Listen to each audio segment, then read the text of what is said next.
দেশের জনসংখ্যার চাইতে ঢাকা শহরের জনসংখ্যা অনেক বেশি। ইটভাটার বাংলাদেশের বায়ু দূষণ 58% মানে দায়ী হচ্ছে ইটভাটা, অর্ধেকেরও বেশি।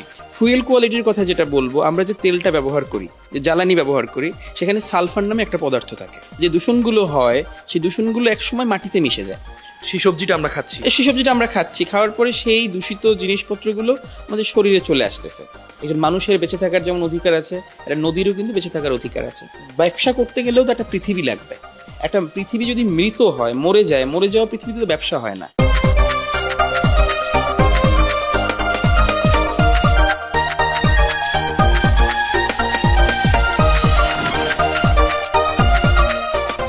ঢাকার কোনো রেকর্ড নিয়ে আমাদের খুব বেশি গর্ব করার মতো কিছুই থাকে না। একটা প্রতিষ্ঠান আইকিউওয়্যার, যারা প্রায়ই দেখি যে তারা যে তথ্যগুলো দেয়, বিশেষ করে সারা পৃথিবীর মধ্যে বায়ু দূষণের ক্ষেত্রে কোন শহর কোন অবস্থানে রয়েছে, ঢাকা কিন্তু এই জায়গাটা প্রায় প্রায় শীর্ষে থাকে। সাধারণত যেটা দেখা যায় যে এই সময়টাতে, বিশেষ করে এপ্রিল মে মাসের সময়টাতে স্বাভাবিকভাবে বৃষ্টি হয়, তখন ঢাকার বায়ুমান কিছুটা শিথিল হয়। রিসেন্ট দেখলাম যে ঢাকার এই অবস্থার উন্নতি হচ্ছে না, ঢাকা আবারও সেই আগের মতো দূষণের জায়গায় আছে। না, ঢাকা তো একটা শহর যেখানে আমরা বসবাস করছি। এই শহরটা আসলে কীভাবে টিকে আছে, এটাই পৃথিবীর কাছে একটা মিরাকল। কারণ অনেক দেশের জনসংখ্যার চাইতে ঢাকা শহরের জনসংখ্যা অনেক বেশি। অনেক দেশের জনসংখ্যার চাইতে হয়তো আমাদের ফার্মগেটে জনসংখ্যার মানুষ বেশি। সো এটা হচ্ছে এবং আমরা প্রতিনিয়তই দেখছি। এবং একজন পরিবেশ কর্মী হিসেবে আমি আর অবাক হচ্ছি না, কারণ প্রতি সপ্তাহেই আমরা বায়ু দূষণের শীর্ষে চলে যাচ্ছি। এখন সময় হচ্ছে যে আসলে কেন আমরা বায়ু দূষণের শীর্ষে চলে যাচ্ছি এবং এর জন্য আসলে কী ধরনের পদক্ষেপ নেওয়া উচিত। আপনি যদি দেখেন যে এবার যে নতুন সংসদ গঠন হলো, সংসদের এবার শপথ অনুষ্ঠানটা হয়েছিল জাতীয় সংসদের আপনার একেবারে খোলামেলা সাউথ প্লাজায়। ওই দিন আমরা দেখেছি যে সেই যে সাউথ প্লাজা যে ছিল, ওই দিনও বাংলাদেশ কিন্তু বা ঢাকা কিন্তু পৃথিবীর শীর্ষ বায়ু দূষণ নগরী ছিল। তাহলে বায়ু দূষণ শুধু কি করাইলের একটা শিশুকে দূষিত করে, না আমাদের মাননীয় সংসদ সদস্য তাদেরকেও এফেক্ট করে? আমরা সেই দূষণের বিষয়গুলো নিয়ে কথা বলছি। এখন শুরুতে আজকে আমরা কথা বলছি বায়ু দূষণ এবং নগরীর যে ঝুঁকি রয়েছে সেগুলো নিয়ে। সোহানুর রহমান আছেন, যিনি একজন পরিবেশ কর্মী। স্বাগত জানাচ্ছি। জি, আপনাকেও ধন্যবাদ। লগ্ন সোহান ভাই, আপনি বলছিলেন যে এই যে আমাদের বিভিন্ন সময় আমরা একটা সংকটের মধ্য দিয়ে যাচ্ছি এবং একটা ঝুঁকির মধ্য দিয়ে যাচ্ছি। এই ঝুঁকি আসলে আমাদেরকে বিভিন্ন সময় ভোগাচ্ছে। আমরা যখন আসছি, শুধু যে একটা রাস্তার মানুষ বা পথের মানুষ এখানে ভুগছে এমনটা না, আমরা দেখছি যে যারা একদম বিলাসবহুল কোনো ভবনের মধ্যে থাকছে, তাদেরকেও কিন্তু ভুগতে হচ্ছে। জি, ইনডোর যে এয়ার পলিউশন বললেন, আমরা যদি ঘরের মধ্যে থাকি সেখানেও আমরা বায়ু দূষণের বাইরে না। কিন্তু যারা একটু ধনী পর্যায়ের তারা কিন্তু এয়ার পিউরিফায়ার বসাইতে পারে, তো সেখানে তারা একটু নিস্তার পায়। কিন্তু যারা গরিব মানুষ কিংবা বস্তিতে থাকে বা স্লামে থাকে, তাদের তো এয়ার পিউরিফায়ার বসানোর আসলে সুযোগটা নাই। আর যে বায়ু দূষণ নিয়ে কথা হচ্ছে, এর কারণ অনুসন্ধান করতে গেলে একটা বড় কারণ জনসংখ্যা বিস্ফোরণ যেভাবে ঢাকায় ঘটছে এবং বাংলাদেশে ঘটছে, এটা একটা প্রধান জায়গা দেখতে হবে। পাশাপাশি আমরা দেখতে পাই যে কনস্ট্রাকশন, অর্থাৎ যে বাড়িঘরগুলো তৈরি করা হয় সেগুলো ঢেকে রাখা হয় না। ইটভাটার বাংলাদেশের বায়ু দূষণ 58% মানে দায়ী হচ্ছে ইটভাটা, অর্ধেকেরও বেশি, যেটা ইটভাটা। কিন্তু আমাদের এই এয়ার পলিউশনের 30% দূষিত বায়ু আসে পার্শ্ববর্তী দেশ থেকে। এবং সেটা শুধু ভারত থেকে শুরু হয় না, শুরু হয় পাকিস্তান থেকে, বিশেষ করে ফসল কাটার মৌসুমে। তাহলে আমরা যদি বায়ু দূষণ নিয়ে কথা বলতে চাই, কাজ করতে চাই, শুধু ঢাকা কেন্দ্রিক চিন্তা করলে হবে না। আমাদের আন্তর্জাতিক যে সম্পর্ক, নেগোসিয়েশন, সেখানটাও আমাদের কাজ করতে হবে যদি আমরা এই 30% বায়ু দূষণকে ট্যাকেল করতে চাই বা রোধ করতে চাই। তার মানে শুধু বাংলাদেশই না, বায়ু দূষণের জন্য পার্শ্ববর্তী যে দেশগুলো রয়েছে সবাই মিলে আসলে সম্মিলিতভাবে কাজ করতে হবে। বায়ু দূষণ, জলবায়ু পরিবর্তন, পানি ব্যবস্থাপনা, আমাদের পার্শ্ববর্তী দেশ এবং বাংলাদেশ এবং একটা বদ্বীপ হিসেবে আমাদের এককভাবে অনেক কিছু করার সুযোগ নেই। আমাদেরকে সম্মিলিতভাবে কাজ করতে হবে। এককভাবে যেটা করার জায়গা আছে সেটা হচ্ছে, যদি দেখেন যে কেন ঢাকা পৃথিবীর 1 নম্বরে আসবে না, আমরা যে জ্বালানির তেলটা ব্যবহার করি, আমরা কখনো সেটা নিয়ে কথা বলি না। এবং জ্বালানি সংকট হওয়ার কারণে এখন জ্বালানি সবার মাথা ব্যথার যায়। আমরা শুধু ফিটনেসবিহীন গাড়ির কথা বলি। ফিটনেসবিহীন গাড়ি যদি হিসাব করা হয়, আমাদের পার্শ্ববর্তী দেশ, সেখানে ইন্ডিয়া বা ভারত, সেখানেও প্রায় একটা গাড়ির জীবন যে চলতে পারবে এটা ধরা হয় 15 বছর। আমাদের বাংলাদেশে ধরা হয় গাড়ির জন্য 20 বছর, মালবাহী গাড়ির জন্য 25 বছর। সেখানে মালিক পক্ষ, শ্রমিক যারা ওইটার বাস মালিকরা, তারা দাবি তুলছেন যে 30 বছর হতে হবে। মামু বাড়ির আবদার যে 30 বছর একটা গাড়ি চলবে, লক্কর ঝক্কর গাড়ি আপনি চালাচ্ছেন, চলছে। সেখানে যে সরকার যে 20 বছর যে মেয়াদ করে দিছে, সেটা দেখার আসলে কেউ নাই। এখন আমরা দেখতে পাচ্ছি যে ট্রাফিক সিস্টেম এআই দিয়ে আমরা নিয়ন্ত্রণ করতে পারছি। কেউ নিয়মকানুন ভাঙলে আমরা তাকে সাথে সাথে জরিমানা করতে পারছি। কিন্তু আমরা কিন্তু এখন পর্যন্ত শুনি নাই যে কোনো একটা লক্কর গাড়ি তার ফিটনেস না থাকার কারণে এআই থেকে জরিমানা হয়েছে। আমরা এই জায়গায়ও পরিবর্তন দেখতে চাই। ফুয়েল কোয়ালিটির কথা যেটা বলবো, আমরা যে তেলটা ব্যবহার করি, যে জ্বালানি ব্যবহার করি, সেখানে সালফার নামে একটা পদার্থ থাকে। হ্যাঁ, সেই সালফারের গ্লোবাল স্ট্যান্ডার্ড 20 ppm। আচ্ছা, ভারতেও সেটা 20 ppm, বাংলাদেশে এটার স্ট্যান্ডার্ড 350। কিন্তু বাস্তব যে চিত্র 2800 ppm। তাহলে যখন আপনি জ্বালানি অবস্থা যে তেলটা ব্যবহার করছেন তার মাত্রা 2800 ppm আর গ্লোবাল স্ট্যান্ডার্ড মাত্র 20 ppm, তাহলে তো এই চিত্রটাই হওয়ার কথা। তার মানে কি, মানে জ্বালানির মাধ্যমেই সবচেয়ে বেশি দূষণ হচ্ছে? জি, তো জ্বালানি একটা প্রধান কারণ। আমরা যদি জ্বালানির কোয়ালিটি যদি আমরা নিশ্চিত না করতে পারি, আমরা যদি নবায়নযোগ্য জ্বালানির ব্যবহার যদি আমরা না বাড়াতে পারি, ইটভাটার জায়গায় বিকল্প ব্লক ব্যবহার যদি আমরা না করতে পারি, তাহলে এয়ার পলিউশন নিয়ে, বায়ু দূষণ নিয়ে এইভাবে টকশো, পডকাস্ট, পত্রপত্রিকায় এবং প্রকল্পও হয়েছে। বাংলাদেশ কিন্তু গ্লোবাল ফান্ডিংয়ের একটা বড় ফান্ডিং কিন্তু পেয়েছে। আমাদের অনেক ধরনের দেখবেন যে ফ্লাইওভারের উপরে গাছ লাগানো হয়েছে, কিন্তু ফান্ডিং ট্রেনিং পাওয়ার পরেও কিন্তু বায়ু দূষণে আমরা তেমন ভালো কিছু করতে পারি। তার মানে হচ্ছে লক্কর গাড়ির পাশাপাশি আসলে কোন তেলটা ব্যবহার করছি, কোন ধরনের জ্বালানি আমরা আসলে ব্যবহার করছি, সেটা সবচেয়ে বেশি গুরুত্বপূর্ণ ভূমিকা রাখছে। কিন্তু আমরা এই জায়গা থেকে বের হতে পারছি না কেন? বেরোতে পারছি না আসলে একটা হচ্ছে আমাদের রাজনৈতিক অঙ্গীকার দরকার। এই জাতীয় সংসদে দেখবেন, নতুন সংসদে অনেক ধরনের ইস্যু নিয়ে কথা হয়। আপনি কি দেখেছেন কোনো একজন মাননীয় সংসদ সদস্য বায়ু দূষণ নিয়ে এখন পর্যন্ত কথা বলেছেন? কিংবা যেখানে আপনার 20 ppm আপনার সালফার থাকার কথা, সেখানে আমরা কনজিউম করছি 2800 ppm, সেটা নিয়ে তো কাউকে আমরা দেখছি না। সো এটা নিয়ে আরও সচেতনতার দরকার আছে, রাজনৈতিক অঙ্গীকারের দরকার আছে, এবং সরকারকে স্বল্পমেয়াদী, মধ্যমেয়াদী, দীর্ঘমেয়াদী পরিকল্পনা করার দরকার আছে। জ্বালানি থেকেও আমাদের একটা বড় ধরনের একটা ক্ষতির জায়গা তৈরি হয়ে গেছে। এখন শুরুতে আমরা কথা বলছিলাম জ্বালানি সংকট বা বায়ু দূষণের যে বিভিন্ন প্রভাব রয়েছে এই বিষয়গুলো নিয়ে। আরও অনেকগুলো গল্প বাকি রয়েছে, ছোট্ট একটা বিরতি অপেক্ষা করছে। আজকে এখন শুরুতে কথা বলছিলাম দূষিত শহর নিয়ে। সোহান ভাই, আমরা তো দেখি যে এই বায়ু দূষণের প্রভাব সব জায়গাতে পড়ছে। আমরা যখন বেসরকারি হাসপাতালগুলোতে যাচ্ছি, লম্বা লাইন আমরা দেখছি, এবং এই প্রভাবটা কিন্তু একটা মানুষের জন্ম থেকে মৃত্যু পর্যন্ত সব জায়গাতেই দেখছি ছড়িয়ে পড়ছে। এই যে একটা বড় প্রভাব, বেসরকারি হাসপাতালে লম্বা লাইন আমরা দেখছি, পাশাপাশি মানুষের যে বিভিন্ন দীর্ঘমেয়াদী রোগ, অনেকে নিজেও জানে না যে সে বায়ুর কারণে অ্যাফেক্টেড হচ্ছে। বায়ু হচ্ছে আমাদের একটা আসলে অধিকার এবং মানব অধিকার। আমাকে একজন নাগরিক হিসেবে, এবং এটা আমাদের সংবিধানেও আছে 18 নম্বর ধারা 18 কয়ে, বায়ু দূষণের কারণে একজন মানুষ ঢাকা শহরে কতদিন তার আয়ু হারাচ্ছে? 7.5 বছর। তাহলে একজন মানুষ যদি ঢাকা শহরে বসবাস করার কারণে 7.5 বছর তার গড় আয়ু থেকে যদি কমে যায়, তাহলে আমরা বুঝতে পারি আসলে এই ক্রাইসিসটা বা এই সংকটটা কত বড় সংকট। কিন্তু বাংলাদেশে আমরা এমন একটা পর্যায়ে দাঁড়িয়ে আছি, এবং এর সাথে উন্নয়নের সম্পর্ক রয়েছে, এর সাথে অর্থনৈতিক সমৃদ্ধি প্রবৃদ্ধির সম্পর্ক রয়েছে, এবং পরিবেশ রয়েছে। প্রত্যেকটা ক্ষেত্রে মানুষ সাধারণত, সরকার সাধারণত গুরুত্ব দিয়ে থাকে অর্থনৈতিক উন্নয়ন। আমরা মনে করি অর্থনৈতিক উন্নয়ন হলেই আমার সব কিছু ঠিক হয়ে যাবে, এবং পরিবেশকে একটু পরে দেখলেও হবে, বায়ু দূষণ, পানি না, সেগুলো একটু পরে পেলেও হয়তো আমার হবে।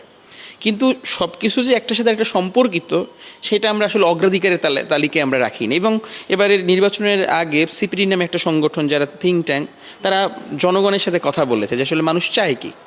মানুষ চায় ভাত, মানুষ চায় রুটি, মানুষ চায় রুজি, মানুষ চায় কর্মসংস্থান।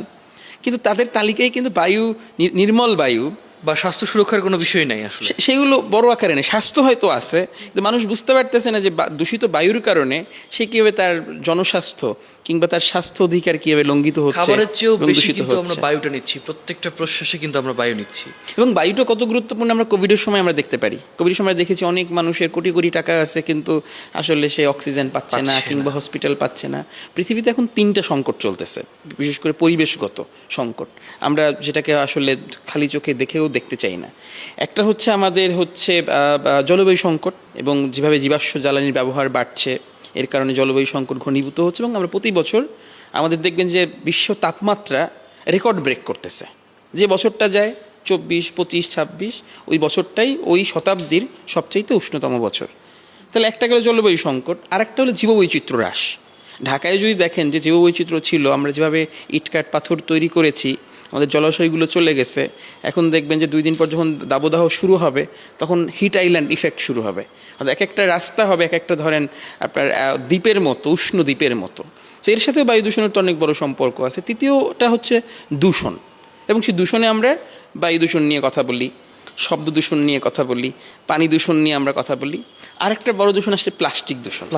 এবং প্লাস্টিক এমন সব জায়গায় চলে গেছে, একেবারে মায়ের বুকের দুধ যেটা একজন শিশুর পাওনা, হক বা অধিকার বায়ুর মতো, সেখানেও প্লাস্টিক চলে আসে, মানুষের ব্রেইনে প্লাস্টিক চলে গেছে। সো এই যে জলবায়ু সংকট, পরিবেশ সংকট এবং জীববৈচিত্র্যের সংকট, এই সংকটগুলোকেও আমাদের যেসব উন্নয়নের যে এজেন্ডা সেখানে গুরুত্ব পাওয়া উচিত। তার মানে আমাদের মস্তিষ্কের ক্রিয়েটিভিটিও কিন্তু আলটিমেটলি নষ্ট হয়ে যাচ্ছে। কারণ আপনি প্লাস্টিকের কথা বলছেন, এর পাশাপাশি আমরা বিভিন্ন বায়ুর যে দূষণের পদার্থগুলো, লেড আছে, ক্যাডমিয়াম আছে, প্রত্যেকটা পদার্থই কিন্তু আসলে রক্তের সাথে মিশে যাচ্ছে। আলটিমেটলি এটা দীর্ঘমেয়াদী একটা ক্ষতির কারণ হয়ে দাঁড়াচ্ছে। ইভেন মাটিও, কারণ যে দূষণগুলো হয় সেই দূষণগুলো একসময় মাটিতে মিশে যায়। সেই সবজিটা আমরা খাচ্ছি, খাওয়ার পরে সেই দূষিত জিনিসপত্রগুলো আমাদের শরীরে চলে আসতেছে। তো শরীরে চলে আসলে আমার স্বাস্থ্য দুর্বল হচ্ছে, আমার স্বাস্থ্যের জন্য খরচ বাড়তেছে, আমার অপুষ্ট জাতি তৈরি হচ্ছে, আমরা যে প্রোডাক্টিভিটি সেটা আমরা দিতে পারছি না, মানসিক স্বাস্থ্যের জায়গায় আমাদের ক্ষতি হচ্ছে। সো সব মিলিয়ে কিন্তু আমাদের ক্ষতিটা কিন্তু একটা বড় রকমের একটা ক্ষতি কিন্তু আমরা সম্মুখীন হচ্ছি। খুবই ভয়ঙ্কর একটা ঝুঁকির মধ্যে আমরা যাচ্ছি। খুব ইন্টারেস্টিং এই বিষয়টা নিয়ে আমরা কথা বলবো, তবে একটা বিরতি অপেক্ষা করছে। দর্শক, ছোট্ট একটা বিরতির পরে ফিরছি।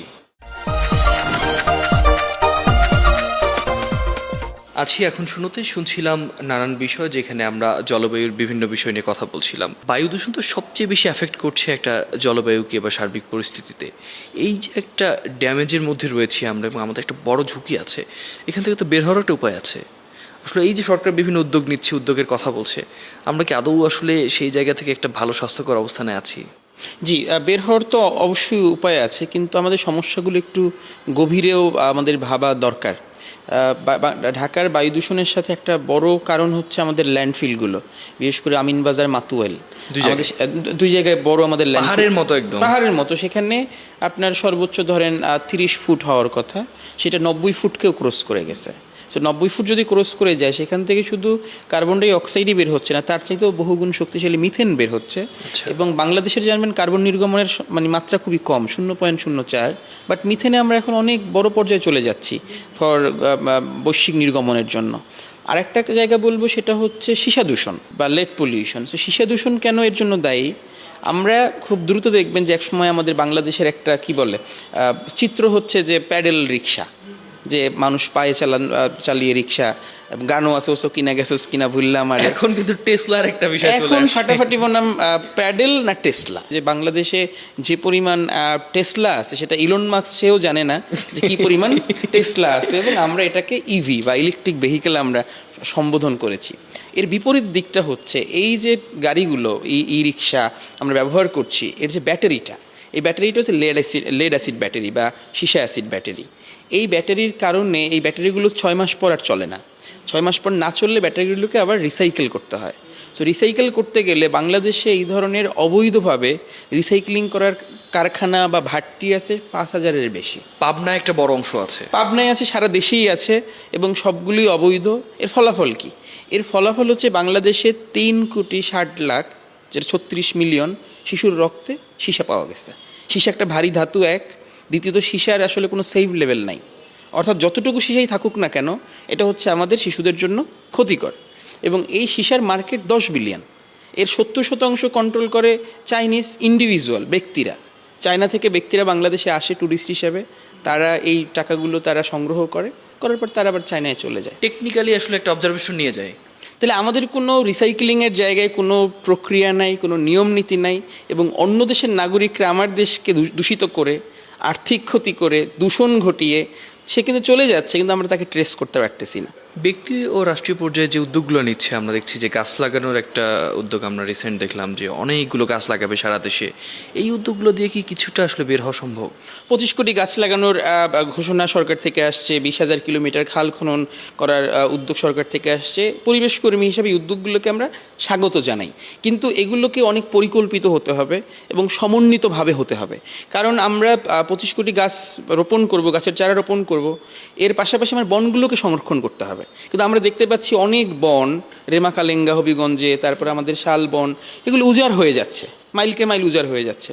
আপনি দেখবেন সিলেটের যে পাথর উত্তোলন, বালু উত্তোলন, সেখানে সকল রাজনৈতিক দলের সমঝোতা আছে। তো এখানে রাজনীতিবিদদের একটা বড় ভূমিকা থাকার কথা, সরকারকে একটা সমন্বিত পরিকল্পনা। এখন দেখবেন যে এনার্জি সংকটের জন্য সরকার 10,000 মেগাওয়াট সোলার প্যানেল করবে। সোলার প্রকল্প করতে গেলে, পাওয়ার প্ল্যান্ট করতে গেলে আমাদের ল্যান্ড লাগবে। এখন একদিকে আমি ল্যান্ড নিচ্ছি পাওয়ার প্ল্যান্ট করতে, তারপর সোলার পার্ক করছি, আমরা 25 কোটি গাছ লাগানোর জন্য আমরা এখন সব ল্যান্ডকে আমরা কাজে লাগাবো। দীর্ঘমেয়াদে আমাদের একটা জমির সেই সংকটের কারণে আমরা খাদ্য ঝুঁকিতে পড়বো, এবং সুনামগঞ্জের বন্যার কারণে আমরা কিন্তু ইতিমধ্যে খাদ্য ঝুঁকিতে আমরা রয়েছি। তো এর জন্য সমন্বিতভাবে সরকারকে উদ্যোগ নিতে হবে। নাগরিক সমাজ, যারা বিশেষজ্ঞ, বিজ্ঞান প্রযুক্তিতে যারা দক্ষ, তাদের সাথে নিয়ে একটা সরকারকে রোডম্যাপ করতে পারলে আমরা বাংলাদেশ, আমাদের অর্থনৈতিক উন্নয়ন আমরা করতে পারবো, সামাজিক সূচকেও আমরা এগিয়ে যেতে পারবো, এবং একটা ভালো পরিবেশ আমরা আগামী প্রজন্মকেও দিতে পারবো। এর পাশাপাশি যে ইন্ডাস্ট্রিয়াল যে ওয়েস্টগুলো আছে, আমরা তো সেখানেও দেখছি যে একটা বড় ঘাটতি রয়েছে। বিশেষ করে বাইরের যখন কোনো বায়ার আসছে, তখন কিন্তু দেখছি যে আমরা স্পষ্টভাবেই তাদেরকে দেখাচ্ছে যে আমরা এটা সব কিছু রিসাইকেল করছি, রিফাইন করছি, কিন্তু আলটিমেটলি নির্দিষ্ট সময় পরে তারা এটা ব্যবহার করছে না, শুধু লোক দেখাচ্ছে। এটাও তো একটা বড় ইম্প্যাক্ট ফেলছে। জি অবশ্যই, এবং সেখানে সরকার থেকে পরিবেশ ছাড়পত্র তাদেরকে নিতে হয়, এবং তারা দেখায় তাদের ইটিপিগুলো চলছে। কিন্তু আমরা দেখেছি হবিগঞ্জে সুতাং নামে একটা নদী, সেখানে একটা বড় কোম্পানি তারা হচ্ছে সেই নদীকে মেরে ফেলছে। হাইকোর্টের কিন্তু রায় আছে 19 সালে যে নদী জীবন্ত সত্তা, একজন মানুষের বেঁচে থাকার যেমন অধিকার আছে, একটা নদীরও কিন্তু বেঁচে থাকার অধিকার আছে। তো সেই নদীগুলোকে যদি বুড়িগঙ্গায় যদি দেখেন, তাহলে আমরা মানে কারা, যারা শিল্প কলকারখানাগুলো, তারা হয়তো জীবিকা তৈরি করছে মানুষের জন্য, অন্যদিকে প্রাণ প্রকৃতি নদীকে তারা ধ্বংস করে ফেলছে। এখানে দুইটা জায়গা যখন দেখা যায় যে ইউরোপিয়ান বায়াররা যখন তারা আসে, ভিজিট করতে আসে, তখন দেখানো হয় যে আমাদের ইটিপিগুলো চলছে, আসলে কাগজে কলমে বা সাময়িক চললেও দীর্ঘ মেয়াদে চলছে না। এখানে এক হচ্ছে সরকারকে নজরদারি বাড়াতে হবে, যদিও পরিবেশ অধিদপ্তরের জনবল কিংবা শক্তি অনেক কম, তার চাইতে যারা বিজনেস বা ব্যবসায়ী তাদের শক্তি অনেক বেশি। আর দ্বিতীয়ত ব্যবসা করতে গেলেও তো একটা পৃথিবী লাগবে। একটা পৃথিবী যদি মৃত হয়, মরে যাওয়া পৃথিবীতে তো ব্যবসা হয় না। তাহলে আপনি যদি ব্যবসাও যদি করতে চান, দায়িত্বশীল ব্যবসা যদি করতে চান, আপনাকে পৃথিবীকে বাঁচিয়ে রাখতে হবে। তো সেই জায়গাটা ব্যবসায়ীদেরকেও আরও এই বিষয়ে দায়িত্ববান হতে হবে, এবং সরকারকে এখানে এনফোর্সমেন্টের জায়গায় কাজ করতে হবে। জি, সঠিক তদারকি, সমন্বিত উদ্যোগ আর সব কিছুর বিনিময়ে আমরা সুন্দর সবুজ একটা দেশ পাই, পৃথিবীটাই সুন্দর হয়ে উঠুক। অনেক অনেক ধন্যবাদ আজকে আমাদের সাথে থাকার জন্য। আমরা আজকে অনেক গুরুত্বপূর্ণ বিষয় নিয়ে আলোচনা করলাম, যেগুলো আসলে আমাদের শহরটাকে, আমাদের পৃথিবীটাকে সুন্দর করে বাঁচতে এবং ভালো রাখতে সাহায্য করবে। আজকের মতো লগ্ন বিদায় নিচ্ছি। খোদা হাফেজ।